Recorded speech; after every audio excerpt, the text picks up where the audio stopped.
Hello, everybody.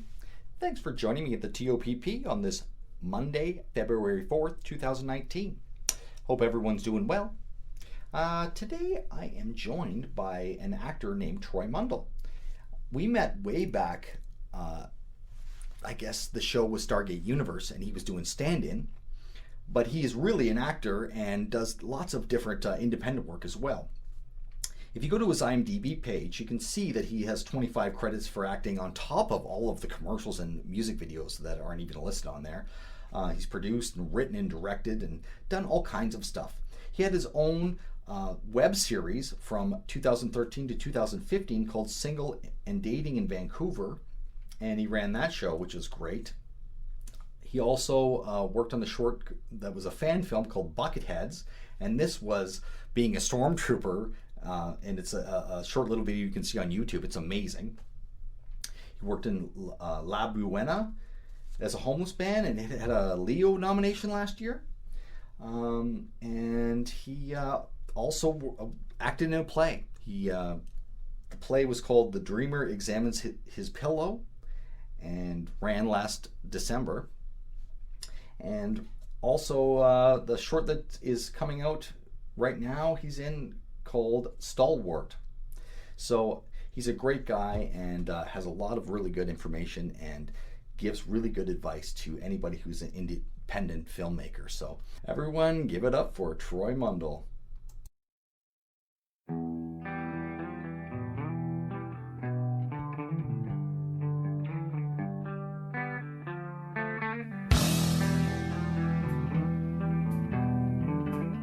You are listening to the Tons of Productions podcast.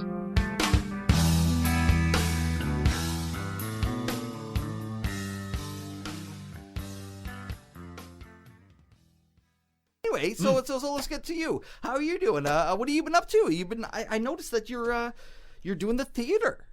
Yes, I am doing theater. I just did my first play, actually. I know. I saw the whole thing, and I read your whole explanation of it, or whatever, and doing it. And the play was called The Dreamer Examines His Pillow? Correct. Yeah. I watched and read the whole thing, and you said you were rehearsing from September, and this was December. It was a long time for rehearsal, wasn't it? It was, and I have to be quite honest with you. I was very thankful about it. Being my first time in theater, you are having to process a lot more dialogue than you would, if you're just going out for an indie short or what have you, right? We were initially supposed to do our first run in early November, but 3 weeks into the rehearsal process, we found out that the theater was double booked. Oh. So, yes. Yeah, so then they had a meeting. They're like, do you guys still want to be part of this if we do our run in December? And we were all like, absolutely. And it just gave us so much more time to, like I said, process. Oh, so you didn't have all that time to rehearse. It was just given to you because of circumstances. Gotcha. Yeah, exactly. Well, that's cool. That's cool. So you really got a good chance to get used to it before you actually stepped on the stage. All I can say is thank God. Have you ever performed in front of people before? Never. Oh, that's never. I went into stand-up comedy. I've done some open mics and some stand-up comedy, and I know what it's like to perform in front of people. Not as much plays or theater, but same idea. Well, I mean, it is. You're standing up there, and you look out, you see all these eyes looking at you, and it can be quite intimidating, to say the least. Yeah. So you enjoyed it, obviously. How long did it go for? We did 5 shows over the span of 4 days. And to be perfectly honest with you, I loved it. Nice. I thought it was a fantastic experience. I have no idea why it's taken me this long to get into theater, but definitely bitten by the bug and definitely want to do it again. Nice. Oh, yeah. Nice. So, this is obviously something that's in your blood now, like, because you've acted all this time. So now it's one of those things where once you've done it and you've done it successfully, you want to keep it up and keep it up. And I think a lot of actors get their chops from doing that. I would agree as well. I mean, it's just such an intensive process.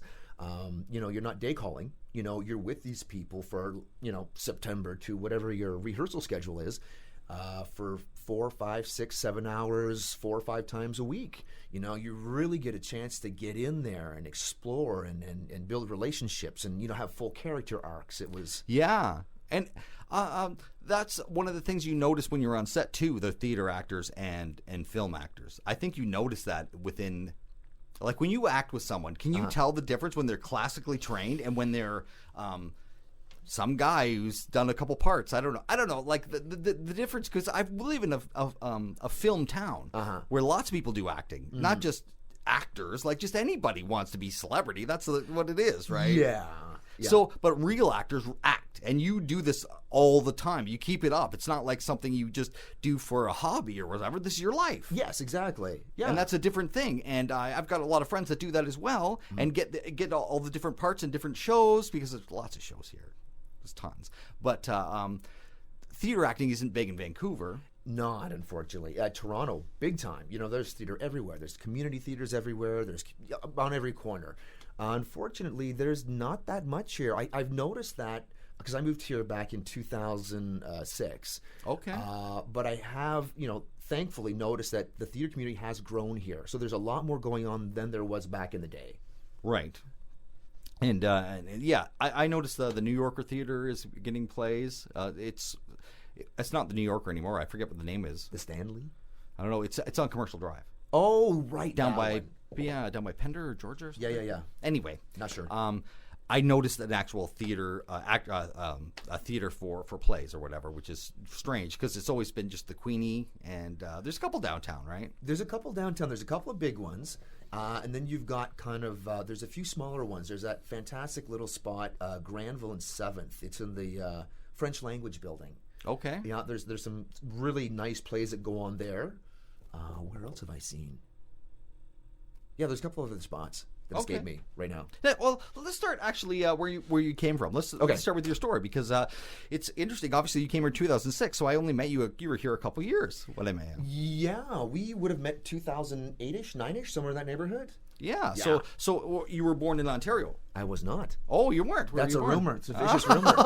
No, I'm from Quebec, actually. Oh, wow. Okay. Yes. Yeah. And when did you move? How long did you live there? Like, did you grow up there? Oh, I grew up there. Yeah, I grew up there my whole life. Went away to Nova Scotia for university, and then came back, and then decided one day that I wanted to act, and packed a bag, hopped on Via Rail, and took a train ride to Toronto. Wow. That would have been back in '98. Wow. I know. No, but that's great. God. That you had that in you, and Yeah. obviously there's enough drive for you to jump on a. Was it a bus? You said? No, it was or a train. It was a train. And go to Toronto, like Yeah. going to a foreign city, and Yeah, and I had to lie to the parents because the parents they would not have let me gone if I would have told them what I was doing. right. Because I was lined up for a job at the mill. So a practical labor job, no problem. Oh yeah. Well, no, which is fantastic, right? If you want to do that, but there was something that was just like, no, man, I want to go out there and I want to see, what the world has to offer, and I want to do something different. I want to act. So off to Toronto I went. Let's see. My cousin suggested that I try background, just to see if I actually like being on set. Right. I'll keep this little anecdote short, but very, very, very first day on set, it was a cattle call. We're out under some underpass on the Queenie, highway. Right. Are you familiar with Toronto at all? I lived in London, Ontario I grew up there. Okay, gotcha. So Queenie, obviously. I know it really well. Yeah. Okay, perfect. We're under an underpass, cattle call. All of a sudden, this guy starts to look at me. And I'm like, okay, great. Then he leaves and he comes back with a second guy. Then they tell me to come over. And I'm like, oh no, am I getting kicked off the set? Did I do something wrong? What's going on here? So they're like, you know what, man, we picked you to be part of the scene. I'm like, oh, well, that's fantastic. So there was about me and 5 other guys. We go down to the scene. And of the 5 guys, they picked me to be the bad guy's sidekick. So this car comes roaring in. We jump in front of the car. Bad guy jumps on the hood. He sticks his hand out. I hand him a golf club. He starts to go to town on the car, and the actress pops out of the car, and, we accost her. So anyway, being naive, not knowing anything what was going on that, I just felt the rush. I loved every second of it. And then when I got home, I found out that the woman in the car was Sandra Oh. Okay. So my very first day on a movie set was with a scene with Sandra Oh in Wow. in Last Night, which was an independent film shot back in '98. Wow. Yeah. So you're actually one of those success stories on set that everyone hears about when they do background, because they always talk about, they could grab you and they could, they got to pay actor wage, and then you got to do it, and then whatever. And I know this guy on the first day, and I've heard this story people on their first day landing stuff that you just landed, and it's hilarious. It happens all the time. Well, not all the time. Well, but it does happen. You hear about, it does about happen. it. But let me tell you, it didn't happen again after that. Oh, you're fighting for it, eh? You're going for that union credit. Oh yeah. Yeah, no, that was the end of that one. But yeah, no, I did BG a few more times, and then I decided that it was time that I know this. I want to act. Right. Yeah. Do auditions. Exactly. Yeah. And did you do it in school? Like, how did you know how to do it? You know what? No, because coming from where I'm from a village, we like 1,300 people, tops the whole area. Wow, small. Yeah, small. You're not bred to think performance. It's like you get a practical job, you go into the government, you go into education, you do something along those lines, you come back and you start a family. But during my time back home, I would always do little things on camera. We'd always, back in the day, it was like a Betamax. So you'd have like the Betamax camera, or, the VHS camera, whatever it was called. And it wasn't until after university when I was in this period of my life where I didn't know what was going on. And then whatever dawned on me, well, wait a second, I've been doing this on the side. Why don't I give it a whirl? Yeah, so it's offered. It's there. It's there. So when I did move to Toronto, that's when I actually started to study. Okay. Yeah. And you went to school for acting? No, I got a degree in French and anatomy and histology. Very practical in the film world, obviously. No, but I mean, any sort of schooling brings people into using your brain in the proper way, right? Yeah. And I don't hold it against anybody for not taking what they're doing. You know what I mean? That's just what it is. But if you are able to handle all that stuff, it kind of gets your development skills down when you're young, and then it plays. Because I never worked in film either. Okay. I never went to film school. I didn't do anything. I just discovered it. How I did did you discover background. it? I had gotten sick. Okay. I was. They believe I was misdiagnosed back before I met you. This was back in 2005. Okay. And they thought it was just vertigo problem with my inner ear. Yeah. They didn't know it was MS. They didn't know it was a full-blown thing. And then I did a CAT scan that didn't reveal anything. So they thought it was Meniere's disease. I went through this whole thing. Anyway, I'm a go person. I did labor jobs. I was a forklift driver for 10 years before that. Wow. And I was always a person who just has to do stuff. And so I was going nuts because I was off work, like doing this disability thing and having nausea for a couple of years at this point. My buddy said he did background. And he said, why don't you try it? It's easy. You just show up. They dress you. You do a couple of passes in the background. And it's dress up, and they pay you for it. Yeah. And you don't really have to do anything, and they feed you. And I was like, and then whatever. You probably like it. I'm like, okay, whatever. So I went and did it. And then, wow, I was mesmerized. It was The Watchmen. It was a cattle call. Shit. That was a nice set down there they had. Were you Backlot? exterior? Yeah, Backlot. Yeah. And the guy who was in Walking Dead, the guy with the baseball bat and the with the barbed wire on it. Oh yes. And Walking Dead, he was one of the stars. He was the. All right, have you seen The Watchmen? This is old. Many years ago. Well, he was one of the characters in it or whatever. Jeffrey Dean? Is it Jeffrey Dean? I think that's his name. Yeah. I'm not exactly sure, so I shouldn't say. But anyway, there was a bunch of different stars before they were huge. Yeah. And I was also mesmerized by the size of this green screen. They had a green screen that was 4 shipping containers high and 3 wide. Wow. Okay. I've never seen anything like that. And this was all brand new. The backlot was all brand new. So it was, and it was 300. Anyway, sorry to interrupt you. No, but it's the same idea. Yeah. It's a cattle call. But I never got called out. How many were in your cattle call when you went? Honestly, I have no. I'm going to say 80. Oh, okay. Like this was 400. 300 to 400. Whoa. Okay, that's a massive. 6 to 8 wranglers. Massive. Background wranglers. Yeah. Wow. Okay. Anyway. Yeah, that's a big day. But getting into that and then starting doing film and doing background, and then eventually someone got me PA work, and they were double booked. They're like, "Oh, do you want to do this?" It's easy. You just go stand there and they feed you and they pay you. You don't have to do anything. Just whatever.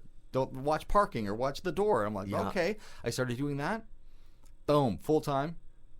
I did Stargate Atlantis was my first show call, and that was within a year of going on film. Wow. And then doing fast. indies, and then working, and then a job at Bridge, and blah, blah, blah. And then it just goes and goes and goes. So within the first year and a half, I was already running a crew of 20 and filming and directing, wrote it. Dude, you move fast. Nice, Mike. Well, it was very easy, and it was a passion of mine, and I didn't have a girlfriend or at the time, or wasn't married or anything, so I had all the time to devote towards it. And since it was such a passion, I feel like I missed out on it. It's something I should have realized when I was 17. Because, wow, this is something I love, and why not do it? Well, everybody finds that differently. Everybody finds it at a different time in their life. You know what I mean? Like you found it later. I found it, whenever I found it. But yeah. But when it hits you and you know it's what you want to do, it just gives you this like sense of reward and this sense of accomplishment and it's just this feeling you have when you're doing it. Like it's not work. No, it's not work. Not at all. The passion is there. It takes away from work, and it's like when Rodney Dangerfield was 50 when he started doing stand up. Is that when he started? Oh yeah, Wow. The KFC guy, the Colonel Sanders was late too. He was probably in his 60s when he became famous for KFC. There's a lot of people that do it late in life, and like I'm thankful I found something that because I'm not going to be a forklift driver and be passionate about that. But so what did you do in Toronto besides that? Then you started doing auditions and getting small roles? Let's see. Yeah, so I started taking acting classes right away. I studied at Equity Showcase Theatre there, which was fantastic. Started and see back then the internet didn't exist. So if you wanted to find auditions, you had to like head down to Theatre Ontario, or you had to go to a central spot, look at the audition boards, then call them. And remember, there was no email either, right? So you had to like go to these before places. the internet. Yeah, way back in the day, you had to drop off resumes and stuff. So you had a headshot with all your stuff on the back and all your particulars? All the particulars, everything, running around, spreading those out all over the place. No cell phone? No cell phone. Zero cell phone. Yeah. I think those were still back in the day of the pagers. Remember the pagers? Those, yeah. Wow. Yeah. And then ended up doing. I was agentless at this point. I found some auditions and I did a string of music videos. That was my first work that I did. So I did like a country music video for Take the Money and Run. I did a music video with Melanie Doan that was really cool, and a couple of other ones. Slapped those onto a demo reel, and then I managed to get my first agent, which was at Ford Talent, because back then they were known for modeling, but they had just started a talent division, so I kind of squeaked in there. Okay. And then started going out for auditions, and ended up booking my 7th audition. So I ended up booking a Molson beer commercial, and then I was just like, wow. 1 for 7. That's great odds. This is going to be great. And then I never booked again for about a year and a half after that. Wow. Yes. So what did you do? Did you have what other job did you have? Were you a waiter or something? Oh, yeah, absolutely. I was a bartender. I bartender. while I was in Okay. Toronto. Yeah, I bartended for several years in Toronto. The starving actor always works at server. That's usually. Yeah, it's server. Yeah, I was still going to the U of T as well, in addition to taking my acting classes while I was there. And then eventually, after you take enough classes and you do enough work, you start to get some different auditions. You start to book some work. The one major difference that I found between here and Toronto is that Toronto has a lot of union commercials that are being shot there. So, once I had established myself, you're going out for 5-6 auditions a week, sometimes 2 or 3 in a day for various commercials. Whereas here in Vancouver, there's not as many union commercials, but there's a ton of non-union commercials. Yeah, Lots of them. Yeah. So so that's kind of what I got up to. And then eventually, I did some more studying with a guy named John Riven, who was absolutely fantastic. If you're in Toronto and if you're looking to do Meisner, look for John Riven. He studied down at the Playhouse in New York. He was, every once in a while you meet people and they're like, they change you, and you get a lot from them. Well, John was one of those people, a mentor, pretty well. Yeah, of sorts. Yeah, absolutely. I also studied with Bruce Clayton while I was in Toronto as well. Okay. Another fantastic. I actually take classes with him here because he comes and does sessions here in Vancouver in the summertime. Okay. Yeah. Bruce Clayton, awesome. Nice. Awesome. He does on camera. Whereas John's is mostly, just in a room and you're kind of like doing exercises kind of thing. Right. Yeah. And that applies to theater or film. It just makes you it's acting. It makes you listen. It makes you focused on the other person and then reacting based on what they're giving you. Yeah, it's a real skill to be that mindful. To be not so deep in your own head that you're not aware of what's going on around you. Yes. Yeah. Like I took some improv classes. Okay. And I tried that out or whatever. And it's not the same as acting, but it's one of those things where you got to think outside of your brain. It's weird. Yeah. It's like you got to act instantly, and you have to react instantly, and you have to process without thinking. It's really wild. Where did you do your improv classes? The improv classes I did in Ontario, actually. No shit, okay. Yeah, this is before I got into acting. It's kind of strange. I sang in a band for years. Okay. And it was a punk rock. It was Chili Peppers time, so it was like funk punk, kind of. And that's how I moved out here to do to come to Vancouver. But during that time, I thought I'd try my hand at doing some improv. And checking it out, and I did that because I was interested in performing. I already sang, so I already had been on stage, and that explains the voice. You've got a very soft, buttery voice. Well, thank you. That's hilarious, eh? Also doing this, that's what my wife says. I have a really good voice for interviewing. You should be a host of a show. You have a good voice. I'm like, really? Absolutely. You don't think of it, right? You don't hear your voice in your head the same way as other people do. Yeah. Yeah. So I'm sorry. Was it Second City? Did you go to Second City while you were in? No, this was totally unprofessional improv kind of thing. It was almost like these improv people who actually had done Second City, but they were doing this to make up money on the side. And it cost me $20. I'd go into class and I'd sit in and do whatever. And it was kind of cool, but I never really fully got into it. And then I got into the band more, and then just went with that. So, but. It was cool. It reminded me of acting, though, because I had acted in high school and knew. Yeah. I mean, the improv, they're great skills to have. I did a little bit of Second City when I was in TO. Oh, cool. And I did there's a drop-in class here on Saturdays through Theater Sports. And it's like, I think it's $10 or $15. You pop in and you do like an hour, 2 hours, 3 hours, whatever it is. But I mean, it's great to make you think on your feet. Yeah. And it's really great as like an audition prep. If you're going in for an audition, you go in and you do like some improv. Then you're in the room and whatever they throw at you, it's like, you don't panic. You're calm. You can take it. You can do it. You know what I mean? It's a really good tool to have, actually. It is. You always say yes. That's the big thing I've learned from it, because saying yes really takes the wind out of sails, especially if it's a negative thing. If you say yes and accept something and take it in and deal with it or talk about it, it totally gets squashed, especially communication with people. It's applied in so many areas of my life. Work, someone comes a little pissed off, instead of taking it personally, and I talk to them and I can kind of talk them down, but instead of instantly getting offended and going the other way, right? Mm-hmm. So if you say yes all the time instead of no, you can bring it in and then fix it. Exactly. Yep. Pacify it. That's what it seems like. Anyway. And improv was that. That was one of the lessons. Always say yes. Always. Yes and. Yes and. Yeah. Yes and. Oh, no big deal.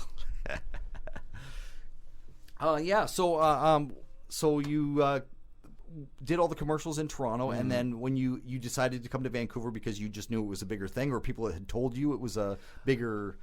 Well, what was going on at that point, coming to Vancouver, to be honest with you, wasn't probably the wisest decision for me. Okay. To be perfectly honest with you. At that point, I was regularly booking. I was getting a commercial once every month, once every 2 months at that point.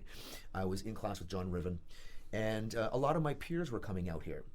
And they were getting, day calls on X-Files or on Stargate Atlantis, and then they'd go back to Toronto and they would get in with like a casting director and get meteor roles. Right. So I was like, you know what, maybe that's a great idea. Maybe that's what I need to get myself to the next level. I'll go to Vancouver. I'll go there for 6 months. I'll come back to Toronto. Everything will be fantastic. So I came out here, and things did not go according to plan. It took a lot longer to find an agent than I thought it was going to. Oh, wow. So you didn't stick with the Toronto agent. They didn't book Canada-wide. It was like just Toronto? Yeah, well, unfortunately, I was with the Talent House back then. Fortunately, I was with the Talent House back then. And then I had made a move to a different agent, more of a boutique style. Okay. And then she was kind of phasing out as I was coming here. So then I did not have the agent in Toronto. So you had no agent. At this point, I was agentless. It was a weird feeling after being in the industry for a while, right? And then I finally got an agent, and then the writer's strike hit. Yes. Dun, dun, dun. Wow. And that was a year, I guess, of nothing. That was and 6 months into it, that agency started to downgrade, and because I was just with them, they didn't know anything. It was like snip, snip. So off I went, and then I ended up for whatever reason, I was mesmerized by Vancouver. You know how it is here. You know, you've got the beaches, you've got the mountains, you've got the fresh air. Everything is right there. Winters don't even happen in Vancouver, to be perfectly honest. I don't think we with have you. snow this year. Yeah, see, there you go. It hasn't even dipped below freezing, I don't think. Yeah. So I was like, you know what? Maybe I'll stay here. It seems kind of cool. So what I should have did was gone back to Toronto. You would have had a lot more work, whatever. Exactly. But of course, hindsight is 20/20. Yeah. So I stayed here, and then I eventually got out of the industry because it was a matter of survival at that point in time. I was working at the Bay for minimum wage, just trying to pay the bills. And then I ended up, this is pre-Olympics. Do you remember at the Bay, they used to have like those tarps that went around the Bay? They were redoing all the exterior terracotta. Oh, yeah. Okay. So one day I got fed up with the Bay, and I walked out the Bay and up the ladder and then into the foreman's office. And I was like, you guys hiring? They're like, do you want to do labor? I'm like, yeah. They're like, okay, you start on Monday. I was like, awesome. So just like that, I became a masonry laborer, grinding stones and doing all this kind of stuff on the scaffolding, like erecting scaffolding. Wow. And I'll tell you one thing, man, you get over your fear of heights pretty darn quick when you're walking on a 2x6, 90 feet in the air with nothing but a tether on you. You get used to it pretty quick. I would imagine, but oh wow. Yeah. So I did that for a while, and then they yanked me off the line and put me into sales. So then they were flying me around the country doing sales for... Flying around the country? That's nice. It was kind of cool, to be honest with you, Mike. It was great. You walked it off the street.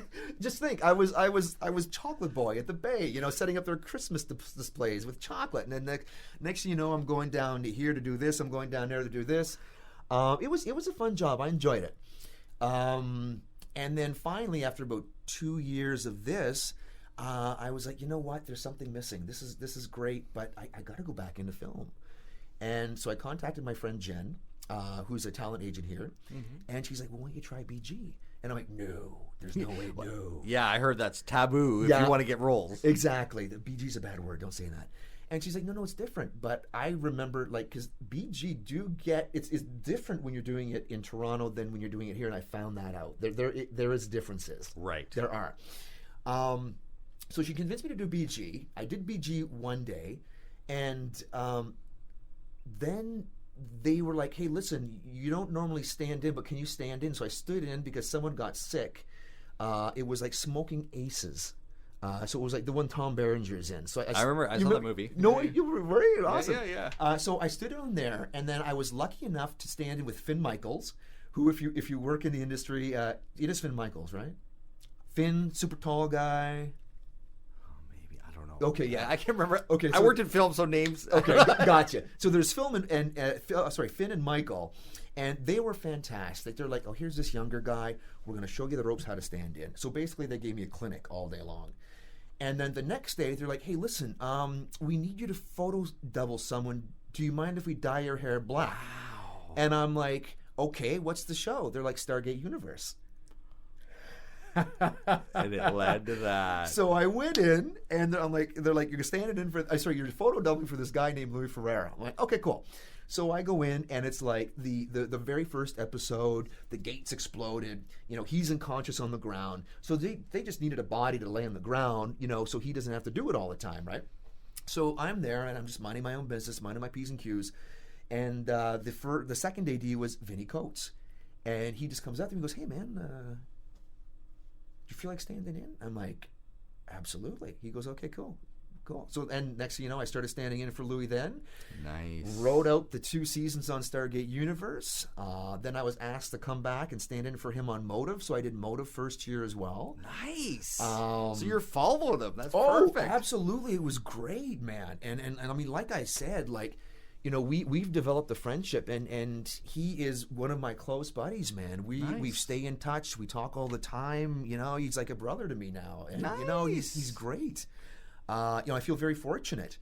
But then again, as Motive is going through, you start to get those restless feelings again. You don't want to do stand-in forever. You don't want, but the thing is, it's great. Like, you're working on a movie set. Yes, true. You were going to, where do you work? I work on a spaceship. You know what I mean? Yeah, that's what yeah. you're doing all the time. Yeah. And the crew on Stargate Universe, it was a family. It was fantastic. To me, it was one of the best. It was a joke. The Yeah. only one I compare to how great it was, especially for the food and all that, is Supernatural. Yeah. Supernatural is amazing with their food and their crafty everything, and that was because it went for so long. Stargate was the same crew almost for years. Yeah. I got Kenny Gibbs coming on here.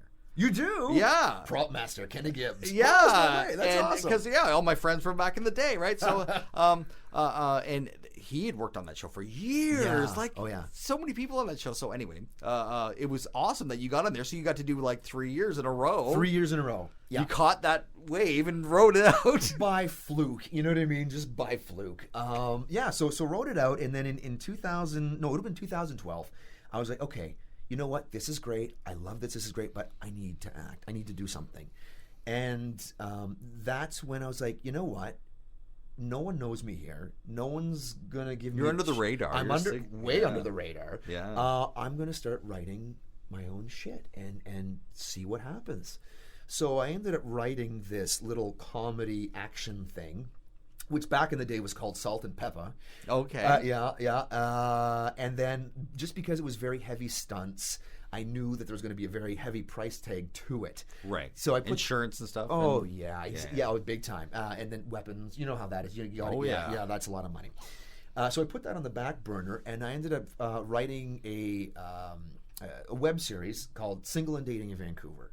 So that was kind of something that I put into motion back in 2013. Oh, that's exactly what I was going to ask about. Single and Dating in Vancouver. Yeah, when I looked on IMDb, that you have all the hats. You're the actor, producer, writer, director, toilet cleaner, and editor. Did you edit? I edited it. I cleaned toilets. I made sandwiches. But you know what, though? Yes, I did do a lot.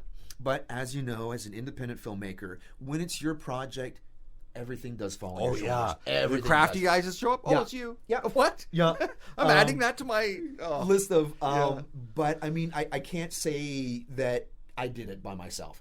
It takes a village, and I was very, very, very fortunate to find some really strong and talented, amazing people. And to be honest with you, all of that stand-in experience that I did do, that's where I got the confidence to do my own projects, because you're embedded with the crew. It's like you're being paid to learn stuff. If we weren't stand-ins that were sitting, God knows where, and they would yell second team, and then 5 minutes later we'd saunter onto set. We were always on set. We were always behind the monitors. You're watching directors. You're watching the ADs. You're watching everything. And because the crew sees you, that you take your job seriously and they're interested, when you ask them questions, they're more than happy to talk to you about it. So it was great clinic. And like I said, that's where I got the confidence to put on my own stuff. God, where was I going with this, Mike? Well, just the whole history of also wearing all the hats with your own individual projects. I know exactly what you're talking about. The very, very, very first thing we shot was I was writing with a guy named Michael Googe.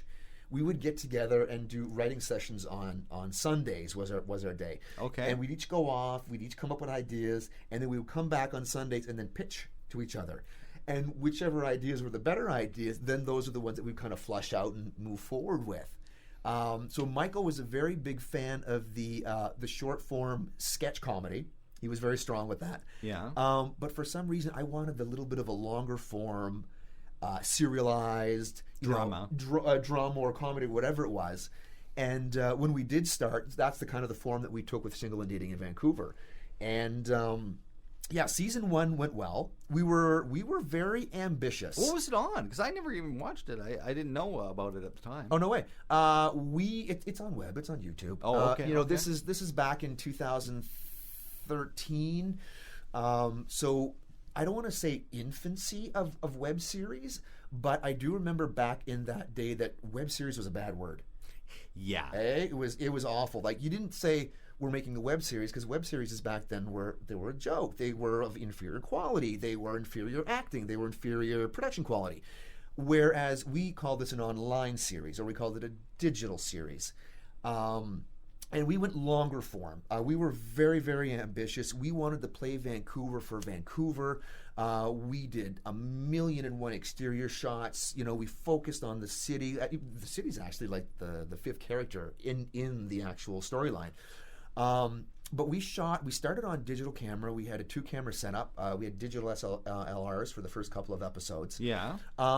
And I mean, when you look at the first episode, which is a whopping 30 minutes and like 30 seconds, the first scene, which we had to reshoot because we had an issue with it, the quality of that is, it's a bit rough. I'm not gonna lie. Yeah, man. but you're learning. You're starting. It's a bit rough. But where you see where we started off and where we ended up in episode 6, it was great, because then what happened is once the first 3 episodes came out, and then we started to get exposure in the Vancouver Web Festival, and we started to get into all these different festivals, then people are like, oh, these guys aren't jokers. These guys are actually following through on what they're doing, and they're serious. So we're getting actors doing cameos that wouldn't normally do this kind of stuff. So by the time episode 4 came along, we had like people like Fiona Vroom come on, who's an established actress here. Yeah. I mean, Louis did cameos for us. Nice. We Kwesi did cameos for us. And I mean, even Andrew McElroy, wow. Arguably one of the hottest teachers here in the city, he directed one of our episodes, which was episode 6 of the first season. Wow. And that episode took us to Los Angeles because we ended up getting whack of nominations down there for the Indie Screen Awards, which was... that is awesome. Yeah, we all went down there for that. It was such a great time, man. It was such a fantastic time. That's great. You put all your passion into it, and look what it just balloons. Yeah, well, you know what it was? It was the right series at the right time with the right content. And we didn't sacrifice, and we didn't just bring our friends on for the for the sake of just shooting a video. Everybody auditioned. We had a certain standard that we wanted. By the time episode 3 rolled around, we were shooting on Blackmagic, so we were already up to 4K. Okay. And we had decided that we were going to. Obviously, it's an indie film, right? So you can't really pay anybody, but you feed them super raw. Yeah. So we got known as having a really good crafty. So then people came out. They knew we weren't serving them a peanut butter and an apple and a rice cake. They had some food. Bag of chips. Stale. Expired. Yeah. The old chips. The old chips that we picked up in a dumpster. I can tell you've had some crafty like me. You're showing up and it's just like, oh, guys, really? Like, oh. I cut up the buns. Like, oh, God, no. Yeah, there's been some, like, really shitty crafty around. I know. Everybody's But experienced it passes because of their hurting. There's so many productions. Yeah. They have to get somebody. Yeah. Anyway, that's what I found. For our second unit especially, because they only hire your second unit when you need it, right? Yes. So it's every 3 weeks or something, right? Second units, yeah, it's usually not the best. Yeah. And if it's second unit background crafty. Oh, my God. Yeah. Anyway, I know I've seen some hurt. But anyway, so you're known for great crafty, and that was... great. So we had really good crew. No, it just went well. It went well, and like I said, we were able to bring in some really good actors, and people stuck with us for the duration, because we didn't, like, Single Dating Vancouver was shot. Oh my God, it was shot over so many weekends. Like, it wasn't a 4-day shoot; it was a constant shoot. So you want to make sure that during those circumstances, again, the crafty, but also too is you want to make sure that people are having fun on set. Mm-hmm. So that's one of the things, is that we ended up creating this really fantastic circle of indie filmmakers who really loved just being part of this thing that we had going on. And whenever you speak about it, people are like, oh yeah, those were great. Those were great days back in the day when we were doing Sad and Van. And that crew of us have stuck together, and now we work on... I'm going to hit this mic like 18 times. Okay. I'm sorry, Mike. That's okay. I'm half French Canadian. My hands are all over the place. Not when my I problem. speak. It's the listeners. They're like, oh, like that Troy guy. His hands. But yeah, no, we stuck together. Like, I mean, our camera op, Marco, who... He was like fresh off the plane from Deutschland. Okay. We met him, and he started doing our camera stuff. And he stuck with us, and he recently did a film that won a visual effects award at the Vancouver Short Film Fest last night for Bucketheads. They did a Star Wars fan film. I was just going to ask about that. Oh, my God. Well, there's a whole list of everything you've done. Oh. So the Bucketheads, Yes. I was going to ask about that, too, because I had a friend who I interviewed, Kevin Schultz, was talking about how he did a fan film. Uh-huh. And as long as you don't make money, Yep. you're allowed to, because they did Batgirl. Ooh. And that's their short or whatever. And I'm like, how are you getting away with that? You're not getting sued, you know? Yeah, I know. You think some Copyright infringement everywhere. Yeah. So, is that what Bucketheads was too? It was a fan film. Yeah, it was a fan film. It was the a fan same film. idea because I saw that looks so cool. It looked real. It Well, looked like. I was blown away. Like, they approached me and they're like, "Hey, listen, do you want to be a stormtrooper?" I'm like, "Sold." You know what I mean? Yeah. Like, who doesn't want to be a stormtrooper? Like, wow.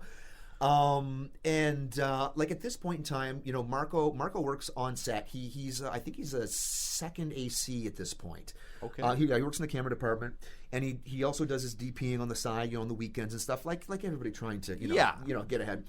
So these guys got some really good experience behind them. Him and Andy Brown, and Marco is part of the 501st. If I said the 501st. Do you know what that is? No, 501st it's Vader's Legion. So it's an organization of people who have imperial outfits that are screen accurate. So you can't be part of this organization unless your kit is screen accurate. Wow. And these guys are amazing. They go to hospitals, they visit kids with cancer, they're out doing all kinds of charitable work. So these guys are really, really cool. So he's part of that.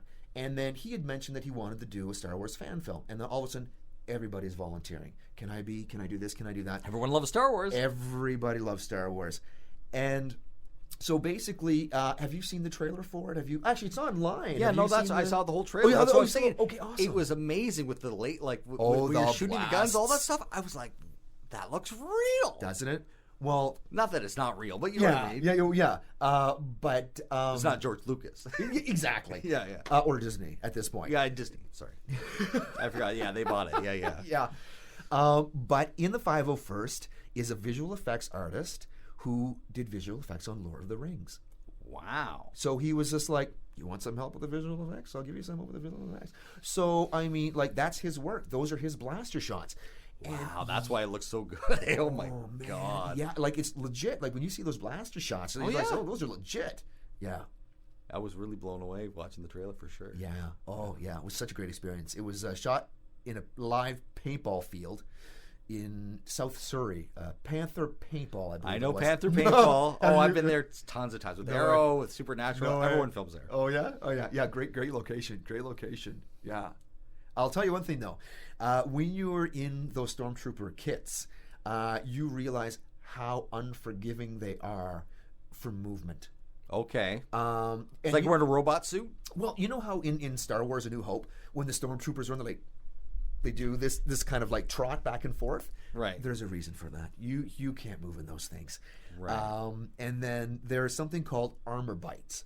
So everywhere you have a joint because of the armor pieces, whenever you move, you get skin that gets pinched between the plastic pieces. And they call it armor bites. Armor bites. Wow. And so a couple of weeks in advance, because we did do some stunts in the suits. Chad also did some stunts in it as well. He's the guy who runs and flies over and does this flip into the ditch. I took a fall, and then I have to run in and do this slide and then grab the thermal detonators and toss one, getting rid of the rebel scum in the bunker. But luckily we fitted a stunt suit, so they cut behind the joints a little bit wider. But even then, my skin was peeling. I had scars on my arms for months afterwards. So you feel for all the stormtroopers that were in the actual Star Wars. Oh my God! I feel for them, and I also noticed that in Rogue One, if you watch Rogue One, there's a battle scene in Rogue One when they're my names aren't very familiar in Rogue One, but they're on the planet where they're going to go see Forrest Whitaker, and there's this convoy going through, and then his men ambush the Imperial soldiers. Okay. And there's a bit of a firefight that goes on. I remember that. You remember? Okay. Look at the back of their knees and notice how much black is showing. because the black is the lycra undersuit, Right. and the white is the armor, obviously. So if you look at how much space those boys have underneath there, as opposed to what a stormtrooper would have in a New Hope, incredible. So much more mobility. That is amazing that it took that long to come up with that. You know what I mean? Well, yeah. They're I like, mean, how about this time we make them a little bit bigger or easier whatever? for you. Yeah. And I wonder how many, like, did they reuse those stormtrooper outfits for all of the first three movies, and then next time, like, reuse them every time? You're probably right, actually. Why would they? I mean, they had a whole whack of them made for Yeah, New Hope. they're gonna throw them in the landfill. We'll get new ones. Right? Yeah. So that probably a lot of that came from the old ones. That's my guess, though. I don't would know. assume. Yeah, I would assume. Yeah, I mean, like, I'm sure that George was just like, oh, yeah, let's keep these for Empire, because Empire's like, because they shot it, like, what, 2 years after, I think, wasn't it? They shot, I think, Empire and Jedi back to back, right in a row. Okay, gotcha. Definitely. I think they did the first one, and then they came out, and it had so much success, and they had so much money that they filmed right back to back. Oh, well. And then they released it in. Yeah, it was because there was not that much time in between movies. Oh yeah, those were exactly. And back in those days, we'd go to the theater and watch all three in a row. My dad would be like, "Oh, you drop us off," and like 6 hours later, come get us. Oh God, yeah, those movies are fantastic. Oh, it was amazing. I think that's why I probably loved that kind of thing, like acting, and like that's what you could do with film. You know, everything you see on TV, all the other movies I saw, okay, it's a story. It's like a action book kind of thing, but that really ignited my imagination. Star Wars? Oh yeah. But that was when I was a kid. Which is your favorite movie? I get so many, I don't even know. No, I mean like Star Wars movie. Oh, I'd say the first one. Yeah, New Hope. I'd say the New Hope is my first because it just brought you into that world, I guess. I mean, I love them all. Oh, yeah. And even the three that came out after that were the prequels or whatever. I didn't mind. There were moments. There were moments that weren't too bad for all three of the movies, but then when the next three came out, the three after that Disney did, I totally was like I was a kid again. It's almost like they captured that feeling again. They did. I'm not quite sure what happened with those middle three.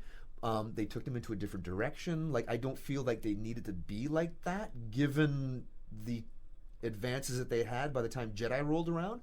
But you're absolutely right. When those other three came out afterwards, and even Rogue One, I mean, you're like, okay, we're back in the Star Wars universe here. Like, this is what it should be. Yeah, Rogue One, all the Han Solo one. Haven't seen that yet. It's on Netflix now. I'm going to watch that probably next week. I have to watch it alone because my wife hates those kind of movies. Yeah. So I always set my time for watching my sci-fi movies or whatever. Yeah.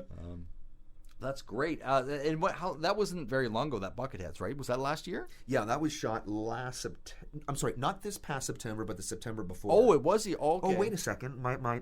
Wait, we're January. Yes, it wouldn't have been this past September before. Okay. A year ago September. Right. And then the trailer is out. So when is it coming out?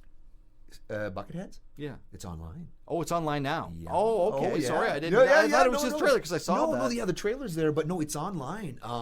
And oh my God, it's racking up views like you wouldn't believe. Nice. Last time, earlier in the week, it hit half. I'll check half it out when I get home. Views. Yeah. I think they're up to 600K right now. Views right now. How long is it?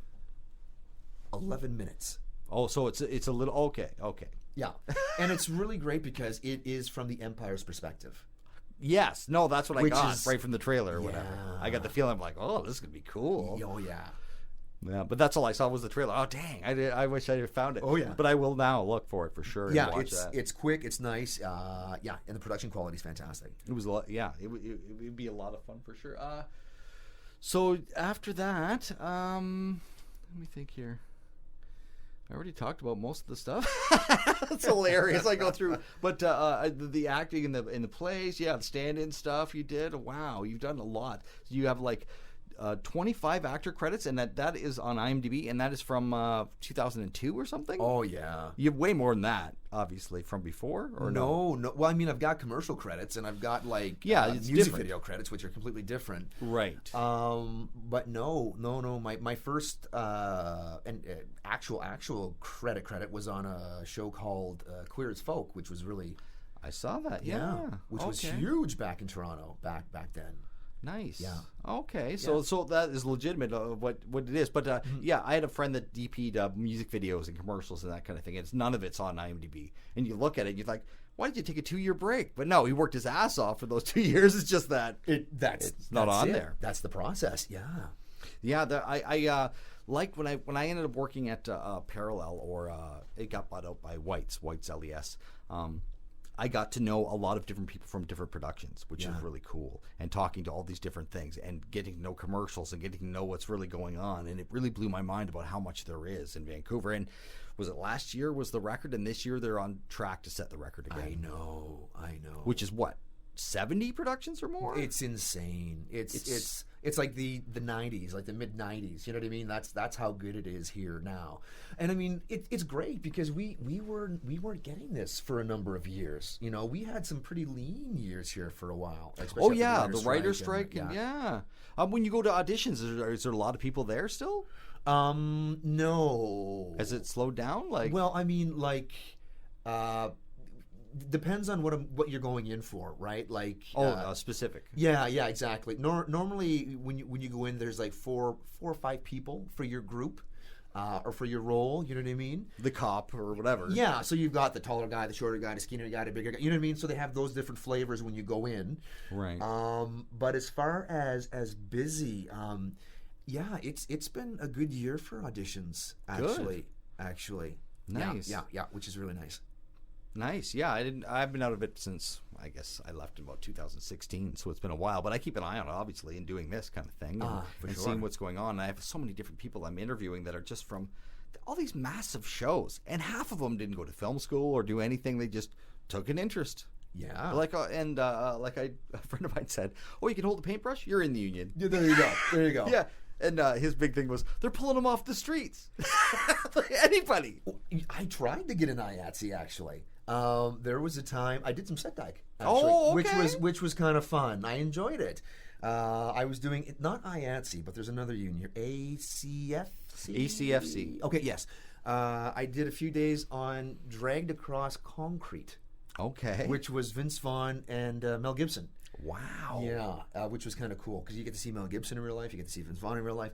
So I did about 4 or 5 days on that, and then that kind of died off, and then it was back to the Joe Jobs and stuff like that. But again, if you're going to audition, you need the Joe Jobs because you can't tell your on-set dresser, sorry, I got to skip out for 15 minutes. Right. That's not going to happen. No, that's it. When you sign on for that, You're in. Full on. Well, that's the same as stand-in. It's not like you can just leave. Yeah, fair enough. I'm not coming in today. Oh, yeah. No, that would be the end of you. We'll get someone that can come in. Yeah. Yeah. And a lot of my friends who work in the regular world, that's what we get, the film world and the regular world, tell me that how cutthroat it seems to be in the film industry, which is true.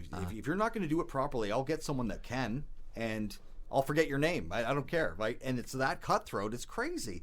But also the bonds that of the people when they start doing all that kind of stuff, the ones that do work well and the ones that do communicate well, and all of a sudden you have that bond. Like you and I haven't seen each other in 12 years, but we talk like we saw each other yesterday. I know. Crazy, hey? That's a sign of someone who's really connected. You know what I mean? And I think that back then, because I remember when you were first starting, was it before you were starting the dating in Vancouver or whatever, you came to me. Because I had done independent films, yes, and that's we went right. and had a coffee. Yeah, that's right. And you were asking me some about stuff about it, and that was why you were first starting that. Because did you have like a newsroom kind of thing set up? Was that you? No, I filmed at Bridge Studios. You filmed at Bridge Studios, okay. Both 2 shorts within the same year. Yeah. Did you do anything with blue screen or green screen? Yes, I did, but that was after you. Was it after me? Yeah, okay. Way after. I did a kids show pilot, and it was half blue screen. Oh, it was okay. But that was years after I talked. Oh, was to it? you. Okay, gotcha. But yeah, I do remember that now. Wow. Yeah, we went to Starbucks, had a coffee, we're talking about stuff. Yeah, and it's really cool when you come across people who are so interested and so much passion, because when you're on set and you're doing that, the hours you're putting in, you like a lot of people can't even believe the hours you're doing. They just want to go home and sleep. They can't even believe it. But you're like, no, this weekend I'm going to go do another 30 hours after doing 70. Yeah. And their jaws drop, like, what? You must be possessed or something, hey?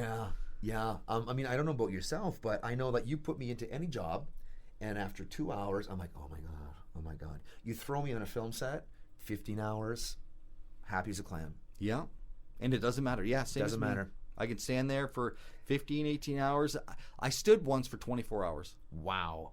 in the same place, no seats, on a grassy knoll, and it was the day the earth stood still at SFU. Nowhere. And I was a PA, and I'd PA'd probably 5 times at the time. I would not very much. Anyway, and they're like, "Oh yeah, you stand here and watch this gear. Okay, see you later." And they're not answering my calls when I had to go 10-1. Nothing, right? I'm like, I had to run to the bathroom and come back to my spot, and there was like 60 PAs that day. Wow. So it was nuts. The ALM Still. and everyone. Yeah, and I don't know if they forgot about me or what, but I stood there for 24 hours, and my feet were swollen. They're like, "Okay, can you come back in 6 hours?" You're kidding me. Yeah. No. Wow. Yeah, I'm 6-hour done. turnaround. Oh yeah, it was a night shoot too, Oh, and they were boys. like, "Oh, can you come back for the night shoot tonight?" And they came and got me at about 10 in the morning or something silly, and I was Unbelievable. just dying. I'm like, I can't do it. I can't physically do it. Like, could you imagine by the time you get home, you'd shower, hop back in the car, and come back again? Like, you wouldn't even have a chance to sleep. It was, and that was the beginning. So I think I could have done it later on after I PA'd for a couple of years and got my film legs, and then I could do it. But yeah, at the beginning, there's no way. It takes a while. But I was proud of myself for the endurance to actually. I've never done that before. The perseverance to see it through. Oh yeah, it's insane. Some of the stuff I've done in film, I push myself to the point of, oh, my body can handle this, you know. And I'm sure doing the acting that many hours, or also acting, remembering stuff. This is the biggest thing I found with stand up, and I really I thought about after I learned. I didn't learn exactly how to memorize everything, but I had my own technique to keep things in your head and how you can trigger the next thought and the next thought. And when you do these big monologues or that kind of thing, it can be daunting, right? Very, very daunting. For the longest time, I used to have this problem where I would be reciting something, and then this thought would pop into my mind. How am I remembering all these lines? And then it would throw me off. So I had to start getting less cerebral about what I was doing. So with The Dreamer Examines His Pillow, I've never had to handle that much dialogue. There were monologues in there that were full pages without any... Live. Live. you know, single spacing, no paragraph indentation, nothing. But it was just, repetition, and then losing that little thing. So once you're in the dialogue, you're in the dialogue. And it was a real eye-opener as to how much dialogue someone can actually handle when you do one of those things. So you must have been proud of yourself at the end of that, because that is something... I was flabbergasted. That was the most you've ever done? The most you've ever memorized? Oh, absolutely. Half of one of those paragraphs is probably, 3 or 4 pages of, screen, writing. Yeah. Wow, that's wild. I've never done theater, but the toughest part, well, for me anyway, is getting the first word out. Okay. Because I didn't start a scene with somebody else. So basically, we do the set change. I'm sitting there in the chair, and there's a knock at the door, and then I've got to go into this monologue, and that's, for me, that was the scariest moment. Are these words going to come out when I open my mouth? Am I going to get the right word out? And then as soon as you get into that, then everything else kind of shuts off, and then you just... It's kind of like playing a musical instrument. Yeah, absolutely. I would say live, because playing that first note, and then once you start going, it just starts flowing. There you go. And that's what I found with stand-up. Same sort of thing. Going up there, if I thought about it, if I thought about what I was saying, you can't do that. Forget it. Yeah. If I put this first whatever, or try to change it up or anything, and then beat myself in my brain for changing it up. Oh, there you go. That's another one. And then you forget everything, right? Oh, see, that's another thing in theater. You don't have the option. Sorry, can we take that Go again? again. Go again. That wasn't good. Let me try that again. Yeah, that's not going to work. So if you flub, if you whatever, you can't bat your eyelash, you can't give away a tell. You've just got to keep on trucking and maintain it the whole way through. Oh yeah. It's a different animal, but it's the same sort of thing. It's the same. It's acting, but it's a lot more challenging and give you a lot more skills as an actor, I think, because like you look at someone like well, it's a horrible example of Kevin Spacey, who's a theater actor. Okay. You know, he's got horrible stuff going on now, but you see it in him. He's one of those people you're just like, wow, you really brought that character to life, and I really feel a part of what you're throwing down. It really resonates with me. The Frank Underwood character? That and Kaiser Frank Sose Underwood and, Kaiser Sose, and there's a couple that I was just blown away. Yeah. You know, he wasn't just some pretty actor; he was a real theater actor. Yes. And it's a huge. It's something that you notice when you get into it, actually, too. When I worked in film, I already noticed a lot more things that I didn't notice before. When you're just a viewer, you just have Netflix. You've never worked on film sets. You don't know, you know. And now, since I've done so much, I'm picking it apart, which you must do, too. If the magic is taken away, then all of a sudden you're picking apart the background. And Oh, well, I don't do that until if I find a piece that I like, I have to watch it about 3 times for my entertainment purposes. And once I get that out of the way, then I start to analyze it. Right. But yeah, no, when I'm watching, unless it's a really bad film, then I do nothing but go into critique mode. Right. But no, I do too. Yeah. But for the really good stuff, I've got to watch it at least 3 times so that like all that awe, you know, is finally over, and then I can start to, you know, like Moonlight, for instance. I think I watched that movie probably about 12 or 15 times. Wow. Yeah. I watched it a couple times. Yeah. I loved it. Yeah. But that is amazing. Well, wow. it was just previous to us doing our first short film, and I just loved everything about it, and I wanted to implement some of those features in our short film that we were doing. So I mean that would be why I'd watch it so many times, because I just wanted to find out exactly every little detail that I possibly could. Oh yeah, no, that was amazing. It's also when you've done this a long time, as we both have, you get to a different eye, and when you watch those things, you really appreciate when it's good. Yes. Where how many times I'd watch some really wicked piece of cinema or film work, camera work, or something like that, or acting even, and not appreciate it like I do now. Now I'm going, oh, that was good. You know, where before I was like, oh yeah, I kept my attention, whatever, you know, and you don't. So it's a different feeling when you're in film. Big time. Yeah, yeah. I find. Okay, well, is there anything you want to pitch? Is there anything you want to get out there for now? Pitch, yeah. Well, I mean, let's see here. There are some really cool projects that we've got coming out this year. Okay. There was a short that I did called Stalwart, directed by Paula L. Really cool little piece. It is about what type of mental training an agent would go through in order to withstand torture. So this would be like, you know, special forces or CIA or, you know, operatives of that nature. Right. Strong piece, and it's going to be premiering down at the Chinese Theater for the Golden State Film Festival at the end of March. Another one that's coming out, which is very interesting because it was my first sci-fi piece. It's called Exhibit Man. Okay. It's about it's about a police forensic photographer who suffers from severe epilepsy. So they had to surgically separate his brain in order to calm, but because of that, one of the side effects is alien arm syndrome. So he's got, and this is actually a legitimate symptom. Wow. Yeah, which I did not know, because I was doing the research after I'm reading the script. Yeah. So he's got this symptom, and of course it's affected his work in the city, so he and his wife moved to this small town. And let's just say he has a run-in with an extraterrestrial, right? And shit goes sideways in this. And that is going to be, the trailer's coming out for that it should be, I think, in the next week or two. Oh, nice. And we did some ADR for it a couple of weeks ago, and it looks fantastic. Really cool piece, so that's coming out sometime soon as well. Nice. Obviously, Bucketheads. Mm-hmm. And then we've got the short film that Chad and I did last year. We got a Leo nomination last year for it, Best Musical Score.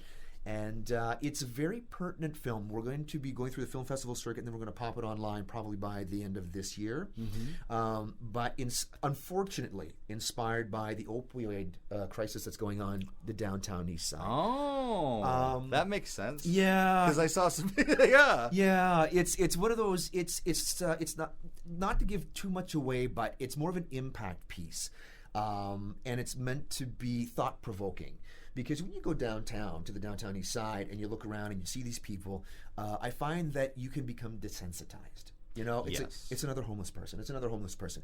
But you have to realize that person that you're looking at was once somebody who was a dad or a daughter or a mother or a cousin or a doctor or a whomever. Or I've had someone tell me a baby. Or one time they were a baby, an innocent baby. Innocent baby. And then something happened and now they're on the street. And like, how far are anybody from being on the street? Like, I know that if I didn't have my mom to bail me out once in a while, I know damn well that I would be homeless right now and on the street. Right. So basically it's meant to show how quick and how quickly someone's life can change under just this amount of circumstances, and how a regular person can end up on the street and addicted to opioids, and what can happen in those circumstances. Right. Yeah, so that's called La Buena, and that will be coming out. That'll be available online sometime towards the end of this year. Yeah, because I saw the pictures of it or whatever, and I was wondering, it was like, oh, he's a homeless guy. Yeah. I didn't know what it was that's it. about the downtown east. But that makes sense. And it's so sad to see how many people down there, and it give me a different compassion when I think of everyone as a baby. If I think they were one time an innocent baby, and some just went sideways. They got broken up in a relationship. Some they were abused. They run away from an abusive family. The domestic violence, like it's rough down there. And in preparation for that role, I did spend some time down there, and you see, you know. And even on the shooting, we wanted to make it as authentic as possible. So we basically guerrilla shot on the streets downtown, on the downtown east side. And crazy enough, what you discover is the sense of community that those guys have. So there was this one scene where I'm underneath a dumpster and unconscious, and regular people, end quotes, were walking by. No one even batted an eyelash. And the thing is that we were on a long lens. So the guys were way the bloody hell down the alley. So it looked like I was just some dude under a dumpster. Right. The only people who gave a shit were other homeless people. They'd come up, hey, are you okay? Are you okay? It's like, yeah, you know what? We're just doing a film here about this, and you know, da-da-da-da. They're like, oh, okay, cool. And then they would leave. Right. And I mean, you saw the pictures.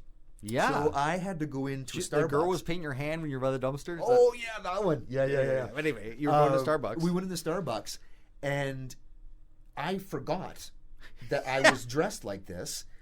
Yeah. And when I walked in and I saw everybody look at me, and when I saw how they were looking at me, like my dead silent, everyone turned. Yes.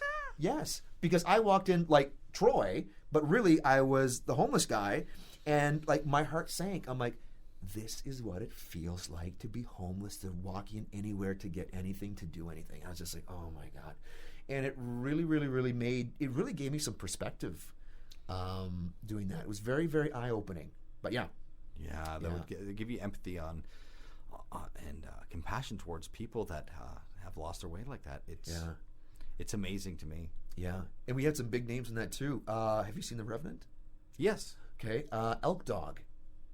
First Nations actor named Dwayne Howard. Okay. He's in this short. Oh, nice. Big time score.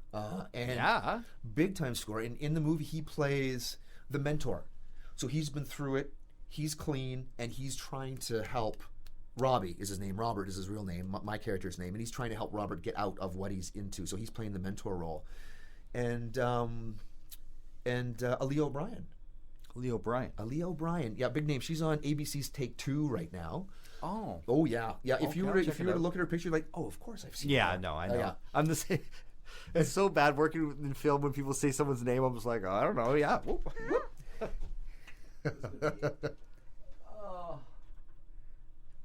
Yeah. Sorry about that. No, it's all good. It's me hitting the mics. It's one of those things. I don't remember names unless it's something like major. Kevin Spacey, Brad Pitt, you know, the major ones. But if it's a side actor, it's hard to retain. It's just like crew, you know. For me, I don't know. Well, it used to be, and then I made a point. I'm like, I got to start remembering people's names here. You know, because I don't want to keep calling, hey guy, hey man, Hey buddy, hey lady, like, you know, whatever it may be. So yeah. For me, it's how I remembered was shaking their hand and saying their name. I'd say it. Yeah. I'd look in their eye and I'd say, hey Dave, hey Joe, hey whatever, and then I would remember. But if I walked up and they say, oh, this is Joe, as soon as they leave, boom, that name is gone out of my head. Yep. Gone down the street in the ditch. Yeah. And you get really good at saying, I forget your name. What's your name again? Yeah. You do that too, hey? But see, I remember your name because we connected. Yes. And that's what it is. As soon as you make a connection with someone, you'll never forget them. No, never. So how many times your acting coaches or people you're on set with that you really connect with, Louis, all these people that you connected with, it's something you'll never leave your brain. But if it's just Blase. Jim or whatever, here's your stand-in, right? Yeah, it happens. Yeah. So it takes a while for a stand-in. Because have you done stand-in work before where you didn't know the actors? Or is that the only real stand-in stuff? That was the real stand-in stuff that I did. I mean, I've done other stand-in stuff, like on other spots, but it's usually been day calling. Okay. You know what I mean? And you're the day call. You know what I mean? You keep your mouth shut. You know, you're there. You have the same work ethic, but you're not. You don't want to be that guy that's trying to be overly friendly with everybody because you're going to talk yourself out of a job. You know. Yeah. That kind of stuff comes once you've been there for a while and, you know, slowly ease into it. But you don't want to be the, you know, chatty Charlie, you know, and so like get rid of this guy. Yeah, trying to talk to the actors when they're trying to do their biz, and it's like, who is this guy? It's like, no.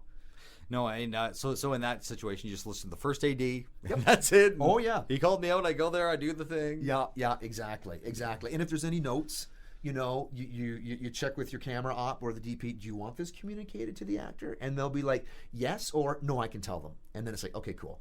And it's, you know, not for small stuff, but for definitely if there's a camera position change or if there's something major, then you definitely want to be the guy that at least takes the onus and passes that info on. Oh, yeah, for sure. It's you really want everyone to be as aware of everything as possible. Yeah. I found that about directing because how many people either walk into shot or do something that they, I didn't know. And that was the whole point of my book. Yeah. Oh, yes, yeah. That was the whole point of my book was that they didn't know. Well, it doesn't have every rule. It doesn't have every slang. It doesn't have all the terminology, but it has enough to get you by where you're not going to get yelled at. You're not going to say, who is this idiot you hired? Oh, are you kidding me? I'm screwed up because of this person? Yeah. And how many times have I seen it? I never experienced it fully, but I've seen someone walk onto set, blow the shot. Oh, fuck. And then everybody, for all the AD, everybody turns and looks at this guy, and he's like, oh, yeah, what? You know, and they're like, 80 people are staring at you going, you just screwed this up and cost us this much money, you know? And when you think about it, like, depending on what production you're on, like $2,200 a minute, or, you know, whatever it may be, that's a costly... I mean, you've worked in film for a long time. You know the day calls. Oh, yeah. Just to talk along those lines, we had this day call once with us as a stand-in. And we were in one of the rooms. It was Alex Pappas, who was the first for this particular episode. And they do the shot. They release the actors. They're getting ready to set up the scene. We're standing on marks. And then all of a sudden, this guy disappears. And I don't know where he goes. He didn't say anything to me. And Alex comes in, and he's like, okay, Troy, yeah. He's like, do we not have a day call? I'm like, yeah. He's like, where is he? I'm like, I don't know where he is. So Alex is standing there. We're standing there. People are setting up. Next thing you know, he walks in with a breakfast burrito and then stands on his mark. So he left the setup to go grab a breakfast burrito at Crafty and then came back and sat. His hunger was more important. His hunger was more important. But that was just the first thing. And then we're in, do you know what a Stones room was? Oh, yeah. Okay, so we're setting up a shot in the Stones room. And they're lighting him, and he opens up a newspaper. So has no clue or just doesn't care. I don't know. Maybe he was new. I don't know what was going on, but it was just like, yeah. Needless to say, that was the last time that we saw him on set with us. That time, it was, yeah. Well, I wonder how much work the guy got after that. I've seen so many background where they only get called for cattle calls because we need people, we need bodies. But you know, I wouldn't because he hits on all the girls and wants to give them massages and he's like 60. And like you're like, who's invited this guy, right? No, oh god. And I'm not like there's a lot more better people in film than bad. I found the majority are good, great people, and hard workers. great work ethic. They won't leave you high and dry a lot of the time. They're people you can count on. And that was impressive to me as well, because that doesn't exist in most of the jobs I had. Leave it for someone else. Someone else will do it. Yeah, exactly. But instead of the mentality of I'll take care of this so they don't have to do it. Exactly. There's a common purpose when you're working on a set. It's all for the greater good, which is nice. Yeah, that's basically what it is. And if you are not focused on the greater good, you're fired. Yeah. And that is what's great, because, okay, some, especially PAs or background, can slip through the cracks because they're not forefront, they're not the ones screwing it up, whatever. And even if they are dumb or screwing stuff up, no one really pays attention that much because their job isn't really that important. Yeah. And then eventually, but those people exist all the time, and you have to put up with some people that you're just like, oh my God, I told you 5 times, don't walk in this door. What are you doing that for? Yeah. Well, I just want to get a cracker or whatever, and that makes common sense. It's wild. Background was one of the things where I really met a lot of different type of people. Oh, boys. Oh, yeah.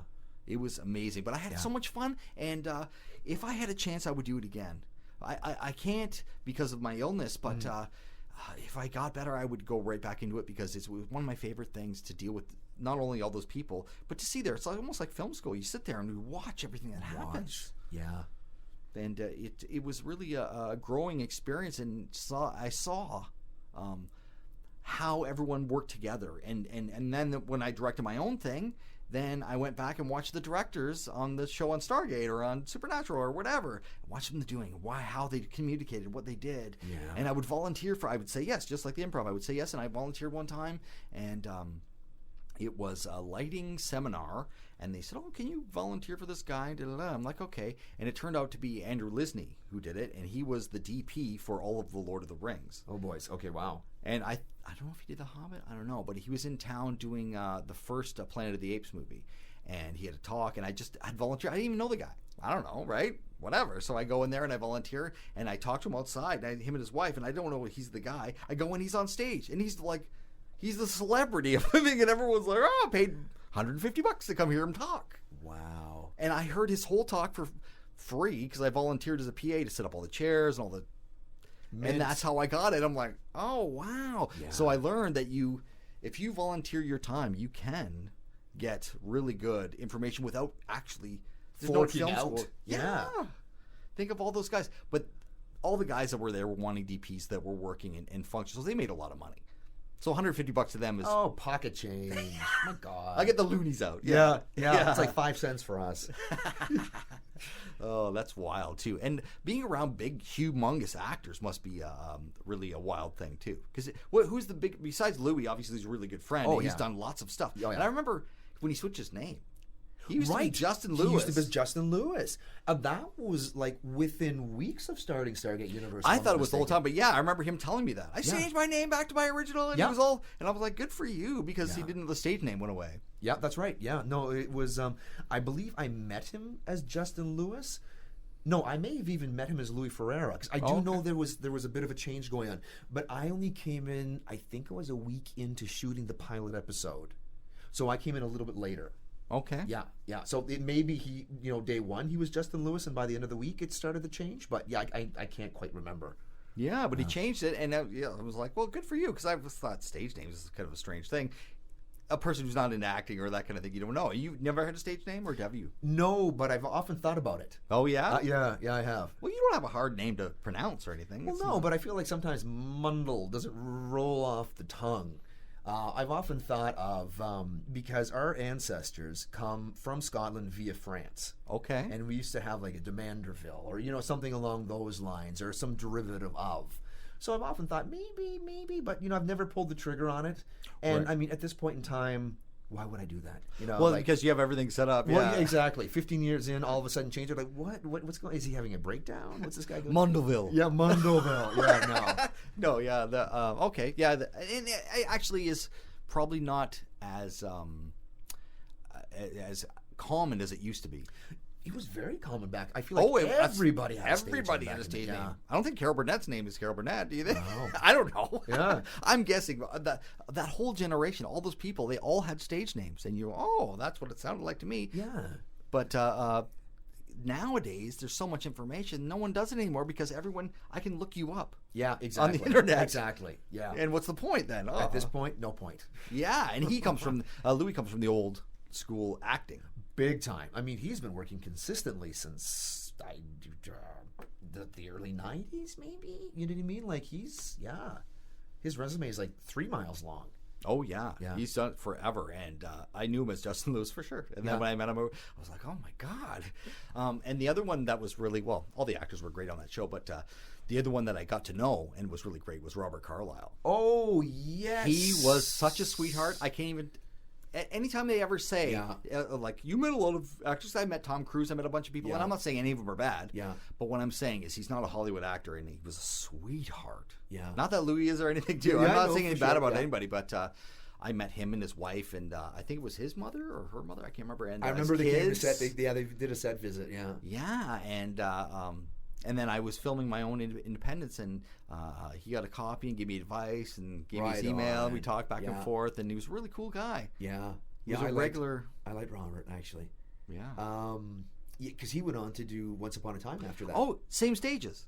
Oh my God, you're right. It was the same stages. He went to the same thing except for Steveston. Is that where they do the exteriors? The exteriors were in Steveston, yeah. Yeah. And is that still going? Once Upon a Time? I think it is. My God. I think, possibly, was it season 9 now or something? It's up there. It's up there. Yeah. I did some background on that. You know what? I did too, I have to admit. Oh, yeah? I did. It was fun. Yeah. It was recently, though. And it's funny because I was auditioning for the show. So you always go in, and it's Murphy's Law, right? You know, you go in, you're like, listen, I auditioned for the show. You mind if I just go in the background? Yeah, no problem, no problem. So you start off at the back of the bar. Then all of a sudden, you're in front of the bar, and you're right beside the actress, and there you are. So you're like, okay, there we go. I'm a bar patron. There's no way I'm coming back to audition for this show for a while. Yeah. Exactly. You showed your face. Yep. That's it. Yeah, finished. Yeah, that's what they say for background. You don't want to be seen too much. If you want to work a lot, you don't want to be seen too much. And the big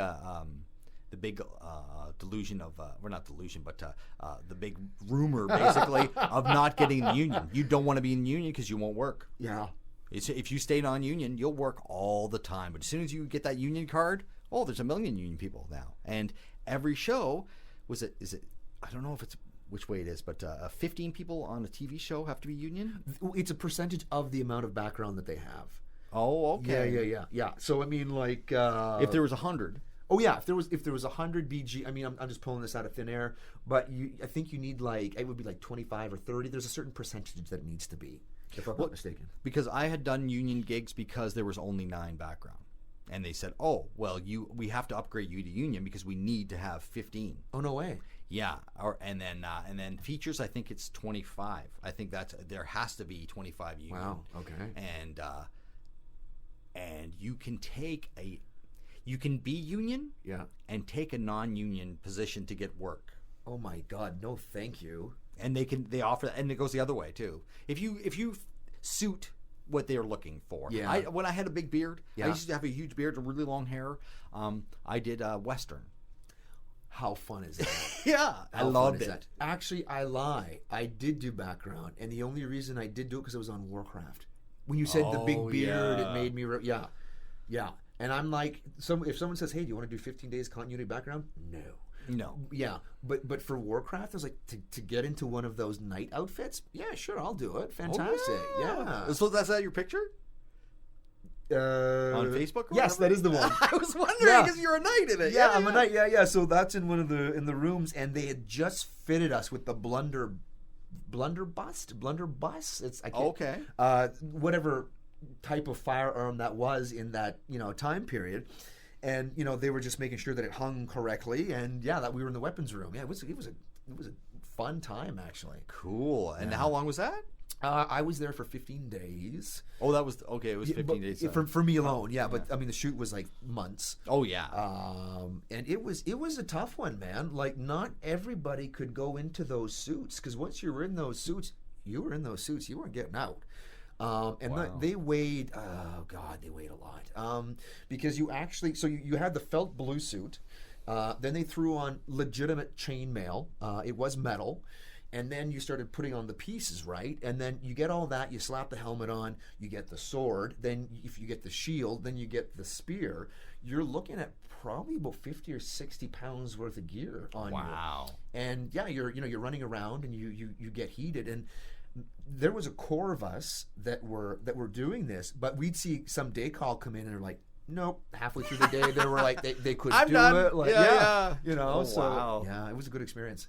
I've only had positive experience in the background. I know people that hate it too, and and I also know it's supposed to be you're not supposed to do it if you're acting. But it's a double-edged sword. It depends on who you talk to. You know what I mean? Like I know lots of people who do act and do the background thing, and I mean, hey, listen, if you love background, Jesus, go for it. You know what I mean? Like do it. Do it. It is. I can see where the fun. I can see where the joy comes out of. For myself personally, I'm not good at sitting and holding. Right. You know what I mean? I'm like, oh my God, I should be somewhere because I take classes. So I'm like, I should be working on my scene. I should be doing this. I should be doing that. And here I am. And, a lot of people are like, well, just take your books and work. I can't because I'm in a tent with all these other people. My mind is just like, I can't sit there and focus. Right. On a film set. Yeah. Yeah. So it's just better for me if I stay home. And of course, yeah, the crosses. Not my thing. Yeah. No, Yeah. No, I know. It's walking back and forth and doing that kind of thing. Yeah. There's a lot of people who get lucky, like you did on your first one. They get lucky right away, and it happens. does happen. It but happens. then people I know, guys who did 25 years. I've done background for 25 years, and I've never got one credit. Yeah. You're like, wow, Yeah. you must really. Like, well, yeah. Wow. And there's also too is the usual background conversations that you get. Yeah. You ever notice how there's like 4 topics that just kind of like. And, what are the topics do you think? I don't. Well, going home is one. God, it's been so long. Yeah. Well, you know what's funny is we're gonna get out early. Is it 8 hours? We're gonna do 8 hours. Oh my God, you're right. Like there was a set that I was on, and like we weren't even like in the breakfast line, and the rumor was wrap time. Yeah. And they talk about when it's going to be done. You're like, Yeah. you're getting You're like- breakfast, dude. It was like, just it's done when it's done, man. Like if you didn't want to do this, why are you here? Like you got to be prepared that you're going to be here for 12 or whatever amount of hours, right? Oh yeah. Yeah. And people complain. People just like that. They're can you make me stay the whole 8 hours? I'm on set for 2 hours. It'll be 8 hours. I'll be in here, and I haven't been on set in so long. And Yeah. you're like, oh my God, you're in the wrong business. Yeah. No, if you go to set, it's just you need to make sure you're there for a while. And that's the same as stand-up. It was one of those sitting around and waiting till your turn. Yeah. And some people can't handle it. They can't wait. They can't wait anymore. After 3 hours, you got bumped down the line. Yeah. I'm out of here. Yeah, and yeah. then, I move up one, and because of the passion, because you're into it. Yeah. Big time. So what else do you do besides acting? What's your, what do you do for fun? What do I do for fun? Right now, I work. I like what I do. You know what I mean? Nice. It's not work. Yeah, it's not work. I've been in classes with Ben Ratner now since last year. So coming up on a year. So I'm always, doing some sort of scene study with him. That takes up a lot of time, between doing rehearsals and stuff. I also promoting the film, looking on film festivals, trying to get that going. That's a full-time job in itself right there. That is true. I know promotion is like every day you're on that shit. Yeah, every day. Social media, just when I did the book, they're like, you have to. I'm like, what? No. Twitter, Instagram, all the stuff that I never really did. I talked to people on Facebook, but yeah, I stopped the social media stuff. It's a great way to get stuff out, but in order, like, it's like a beast that's always hungry. You always have to do something to it. And I just don't have the time for that. Yeah. I just don't have the time. But to relax, I like to hit the gym, like to go for a run. I got back into playing guitar, which is fun. Nice. When you played, you played electric, obviously, if you're doing punk rock. No, I sang. Oh, you strictly sang. Yeah, I plucked around here and there on bass and guitar, but I was a singer. Yeah, okay. So that's why the voice. Gotcha. I thought you might have been the guitar and the But voice. I've been around it for years, and I Okay. have lots of friends that are musicians. Okay. Yeah, no, I started playing guitar again. Love that. Nice. Definitely into the old school metal. Love the old school Metallica. Yeah. So that's what I'm into these days. So that's what I kind of do. Oh yeah. No, that was our music. We're roughly the same age, yeah. probably. And that was our thing. Yeah. I remember back in those days, Megadeth, Metallica, all the heavy duty. Slayer was fantastic back in the day. Pantera was really good. Mm-hmm. Yeah, all those guys. I'm so glad you came in and did this with me. Well, thanks, Mike. I appreciate you bringing me in, man. It's been great chatting with you. Oh yeah, it's been years and years, and I knew that it'd be a great talk because you've always been. When I got to know you back in those days, you were always really passionate and you always had the work ethic and you always did it. And I knew that you were one of those people that really put everything aside in order to follow your dreams. And I appreciate that in other people because I do the same thing. Awesome. Well, thanks, man. I do appreciate that. Okay. Well, you have a great day. Cheers, brother. All right. Take care.